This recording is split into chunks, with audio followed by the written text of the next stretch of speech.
Ce qui m'intéresse en peinture, c'est de jouer avec l'évidence d'une image et la négligence du regard. Autrement dit, c'est faire une image qui est, dépendant des points de vue, elle va être donnée à voir autrement. En travaillant le tableau-objet pendant vraiment beaucoup d'années, c'est comme si j'ai senti un épuisement au niveau du support comme tel et j'ai cherché à créer dans mon travail une proposition qui est beaucoup plus organique, qui est plus en lien avec la matérialité de la peinture. Présentement, ce qui m'intéresse, c'est de confronter la peinture avec sa propre image à travers des jeux que j'ai trouvés à faire avec une imprimante. Je fais une peinture avec beaucoup de textures. Par la suite, je fais un lavis blanc, c'est-à-dire qu'une fois que ma peinture est finie avec la texture, j'applique une couche vraiment fine de peinture liquide, ce qui fait que cette peinture-là va vraiment dans les crevasses du tableau. Et une fois que c'est sec, je numérise, je prends une photo du tableau et je réimprime l'image en superposition sur le tableau. Ce que ça donne, en fait, c'est qu'il y a comme deux réalités qui cohabitent. Il y a à la fois le tableau matière qui a été réalisé et le tableau image qui est superposé. Et pour moi, le fait de voir quelque chose à notre époque, où c'est qu'on ne comprend plus comment c'est fait, qu'on sent à la fois le fait main et à la fois le fait mécanique, c'est vraiment ce qui nourrit ma production en ce moment.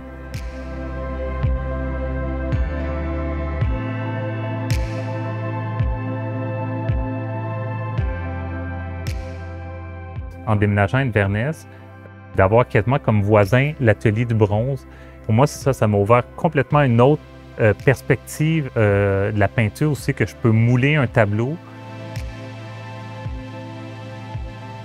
C'est le tableau OOPART, qui signifie Out of Place Artifact. Ça veut dire un objet qui a été trouvé dans un lieu qui ne correspond pas à sa matérialité, qui ne correspond pas à sa réalité. Je moule un tableau, ça veut dire que j'ai plus accès à toute la couleur, j'ai quasiment plus rien du tableau d'origine qui a été moulé. J'ai juste accès à la texture. Et là, le fait de le mouler dans la matière que je choisis, notamment en aluminium, ça me permet comme justement de dissocier le tableau et sa matérialité comme telle. Ça ouvre des perspectives que, avec l'aluminium, finalement, c'est la lumière. C'est la réflexion de la lumière qui devient importante, qui réfléchit sur la surface. Et dans les projets futurs, c'est beaucoup cette luminosité-là qui m'intéresse à travailler.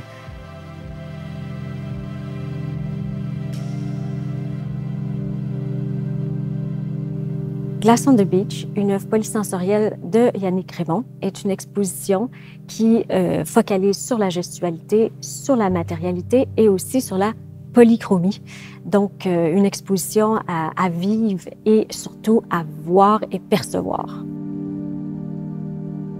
Ce qui m'intéresse du travail de Yannick Raymond, c'est sa capacité à véritablement renouveler une façon de faire, un mode d'expression qu'on pourrait dire traditionnel, c'est-à-dire la peinture, et en le faisant de façon avec une approche très matiériste et aussi inédite en jumelant l'apport du numérique.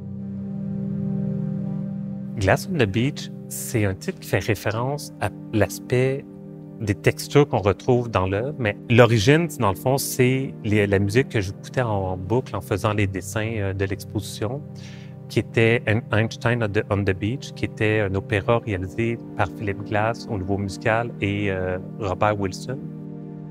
De pouvoir présenter mon travail en vrai, puis de pouvoir le mettre en relation avec un espace aussi développé que la salle Alfred Pelland, c'est super intéressant pour moi, puis c'est même essentiel parce que les œuvres ne peuvent pas être vues et comprises autrement.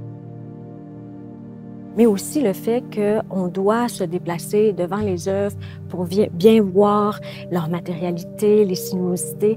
Donc, cet apport-là relève de la polysensorialité et c'est ce qui fait, encore une fois, je pense, l'originalité de son travail.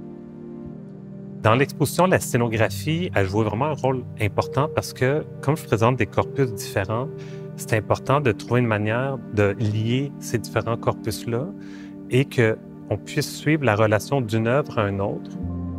Quand on rentre dans l'expo de la salle Alfred Pelland, ce qui est particulier, c'est qu'on voit vraiment les 6 maîtres qui sont placés de manière symétrique puis qui imposent vraiment comme un ton à l'exposition. J'ai vraiment cherché à qu'on vienne dialoguer puis qu'on ait différents rapports avec la peinture. Puis quand on est prêt, le fait de découvrir toute la texture, la matérialité des tableaux, ça nous permet de complètement revoir puis reconsidérer ce qu'on a vu de loin. Et quand on est de loin, dans le fond, on ne voit plus vraiment la matière, puis là, on est dans le visuel. Fait que c'est comme si chaque point de vue nous donne une information complémentaire. L'abstraction, on a souvent associé ça à quelque chose qui était peut-être un peu poussiéreux, mais que ça reste tout à fait d'actualité parce qu'à travers l'abstraction, à travers les signes visuels, bien, on a une pluralité de possibles, c'est-à-dire qu'il n'y a pas une lecture qui est unique, mais une pluralité d'interprétations, de réflexions.